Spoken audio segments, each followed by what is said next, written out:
வணக்கம் ஃப்ரெண்ட்ஸ். இன்றைக்கி நம்ம பார்க்க போகிற டாபிக் பார்த்திங்கன்னா, பொது வெளிகளில் அல்லது பொது கூட்டங்களில் நாம் பேசும்போது சிறப்பாக பேச நாம் கையாள வேண்டிய சில யுக்திகளை பார்க்கலாம்.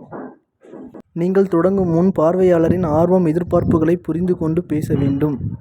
அவர்களின் ஆர்வம் எதிர்பார்ப்புகளை புரிந்து கொண்டு தொடங்குவது மிகவும் முக்கியமானதாகும். பேசுவதற்கு முன்பு நன்றாக பயிற்சி செய்திருக்க வேண்டும். பொதுக்கூட்டங்களில் என்ன பேசப் போகிறோம், எப்படி பேசப் போகிறோம் என்பதை தெரிந்து கொண்டு அதன் பின்பு நீங்கள் பேச வேண்டும். பேச தொடங்கும் முன் உங்களது பார்வையாளர்களின் கவனம் முழுவதும் உங்களை நோக்கி இருக்குமாறு அவர்களை ஈர்க்க வேண்டும். நீங்கள் என்ன பேச நினைக்கிறீர்களோ அதனை முன்னுரை, விளக்கம் மற்றும் முடிவுரை என பிரித்து கொள்ள வேண்டும். அவர்களுக்கு எளிதாக புரியும் விளக்க காட்சிகளையும் கூட பயன்படுத்தலாம். உங்களது பார்வையாளர் நீங்கள் பேசும் கருத்துக்களை எளிதாக புரிந்து கொள்ள அவர்களுக்கு ஸ்லைடுகள், விளக்கப்படங்கள், வரைபடங்கள் ஆகியவற்றை காட்டியும் விளக்கம் கொடுக்கலாம். பொதுவாக இவை இன்டோர் மீட்டிங்கில் பயன்படுத்தப்படுகின்றன. உங்கள் பார்வையாளருடன் கலந்துரையாடி கேள்விகளை எழுப்புங்கள். அப்படி நீங்கள் கேள்விகளை எழுப்புவதால் அவர்கள் புத்துணர்வுடன் இருப்பார்கள்.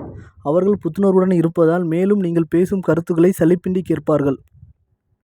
எப்போதுமே நீங்கள் நம்பிக்கையோடு பேச வேண்டும். நடை, உடை, பாவனை, பேச்சு, உடல் மொழி ஆகியவற்றின் மூலம் பார்வையாளருக்கு நம்பிக்கை அளிக்க வேண்டும்.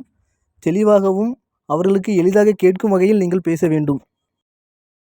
நீங்கள் உங்கள் பார்வையாளருக்கு தொடர்புடைய கதைகளை சொல்ல வேண்டும். நீங்கள் பேசுவதை மறக்காமல் இருக்க தொடர்புடைய கதைகளை கூறுவதால் அவர்களுக்கு அந்த கருத்து மறக்காமல் இருக்கும். எனவே இந்த யுக்திகளை நீங்கள் பயன்படுத்தலாம்.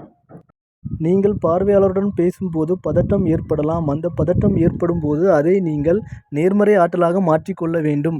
அதற்காக நீங்கள் ஆழ்ந்த சுவாச பயிற்சிகள், நினைவாற்றலை அதிகரிக்கும் பயிற்சிகள் எடுத்துக்கொள்ள வேண்டும். இந்த பதிவில் கொடுக்கப்பட்டுள்ள யுக்திகளை தெரிந்து கொண்டு பேசுங்கள். அப்படி பேசுவதால் உங்களால் நன்றாக பேச முடியும். ஓகே ஃப்ரெண்ட்ஸ், இந்த பதிவு உங்களுக்கு பயனுள்ளதாக இருந்திருக்கும் என்று நினைக்கிறேன். மீண்டும் இன்னொரு பதிவில் நான் உங்களை சந்திக்கிறேன். தேங்க்ஸ் ஃபார் வாட்சிங் திஸ் வீடியோ.